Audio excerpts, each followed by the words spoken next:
Selamat datang di UPT Rumah Sakit Umum Daerah Jaraga Sasame, Kabupaten Barito Selatan. Salah satu pelayanan unggulan rumah sakit ini adalah pelayanan hemodialisis. Sebagai seorang ahli gizi, saya akan memberikan informasi tentang pengaturan makan atau diet CKD on HD. Diet ini diberikan kepada pasien yang mengalami penurunan fungsi ginjal tahap akhir dengan terapi pengganti. Diet diberikan kepada pasien yang rutin melakukan hemodialisis. Hemodialisis biasanya dilakukan selama 2 atau 3 kali seminggu. Seseorang yang menjalani hemodialisis perlu mendapatkan perhatian yang lebih.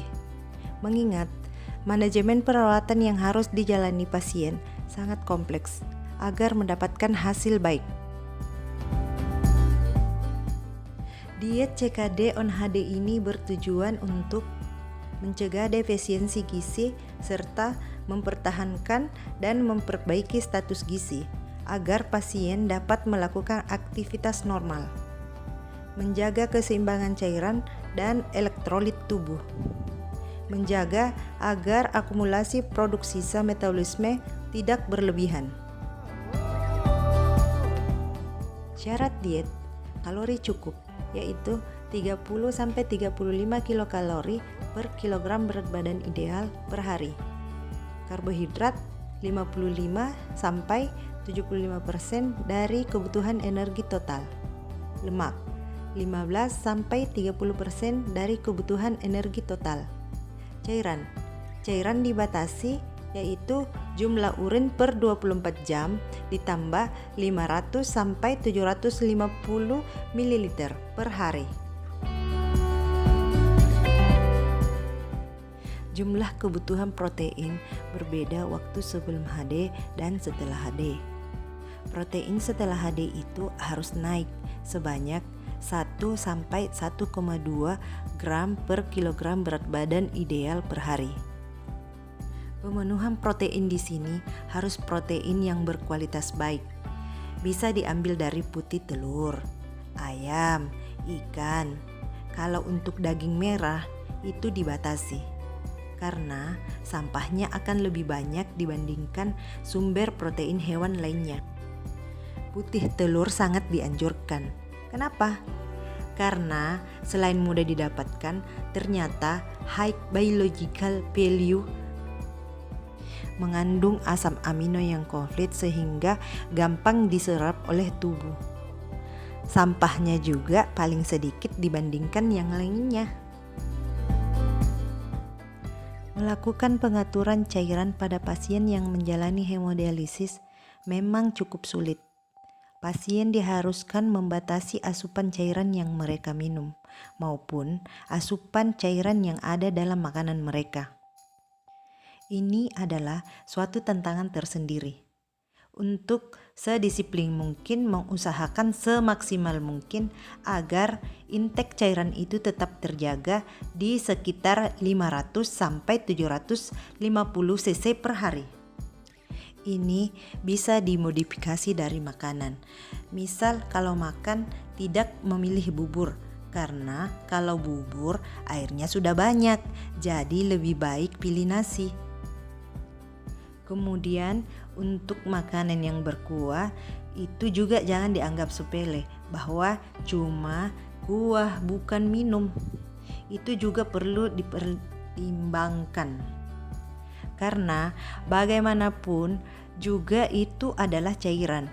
Kemudian untuk intake seperti misalnya jus, itu juga salah satu bentuk cairan. Jadi harus diwanti-wanti, semua cairan itu dihitung. Masalah yang paling sering dialami oleh pasien CKD on HD adalah kelebihan cairan, terutama bagi mereka yang sudah tidak produksi air kencing lagi. Yang murni, air kencingnya bisa keluar hanya dari proses HD. Harus sangat dijaga supaya tidak berlebihan intake asupan cairannya. Efek yang ditimbulkan dari kelebihan cairan ini bermacam-macam. Misalnya kaki bengkak, perut begah, sesak nafas, dan sulit tidur. Kalau itu dibiarkan, tidak mau disiplin bisa jatuh ke kondisi yang mengancam nyawa hanya karena kelebihan cairan. Pengaturan asupan cairan ini memang tidak mudah, apalagi kalau cuacanya panas.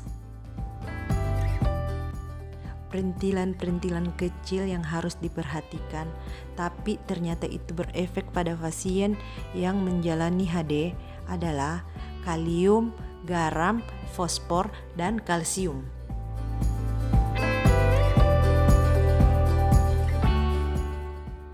Kalium dibatasi sebanyak 1 gram untuk tiap 1 liter urin.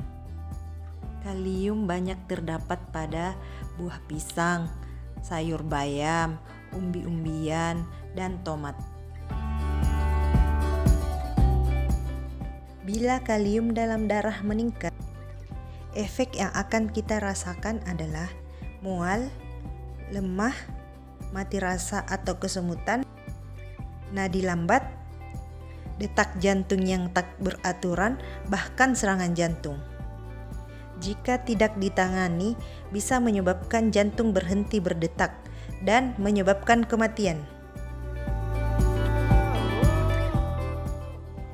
Tips mengurangi kandungan kalium dalam buah dan sayur. Pertama, potong, iris, atau parut sayuran sehingga permukaan yang terbilas air dapat lebih banyak. Kemudian, rebus dengan suhu yang tinggi. Gunakan volume air yang banyak untuk merendam. Perebusan dilakukan 2 kali untuk memaksimalkan pengeluaran kalium.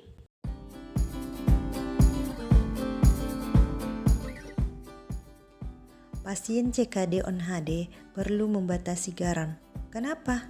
Karena kalau badan terlalu banyak garam, maka secara otomatis badan kita akan meminta untuk diberi air supaya keseimbangannya tetap baik di dalam tubuh kita. Selain itu, di saat makan makanan yang rasanya asin, pasti kemudian secara otomatis kita pasti akan mencari minuman untuk menetralkan rasa asin itu. Jadi, kalau kita mengurangi garam, maka keinginan kita untuk menambah konsumsi air juga bisa berkurang. Contoh makanan yang mengandung tinggi natrium atau garam, yang pertama adalah garam itu sendiri, kecap, saus tomat, makanan kaleng, ikan kering atau ikan asin. Ginjal yang rusak akan bekerja semakin keras untuk menghilangkan kelebihan natrium atau garam dan cairan dari dalam tubuh. Selain itu, fungsi ginjal yang terganggu dapat membuat organ tersebut kesulitan menyaring darah. Dampaknya, hasil limbah dan cairan dapat menumpuk di dalam tubuh. Lalu, saat natrium dan cairan menumpuk di jaringan dan aliran darah, tekanan darah dapat meningkat, sehingga dapat menyebabkan komplikasi seperti edema, gagal jantung, sesak napas, bahkan dapat menyebabkan kematian.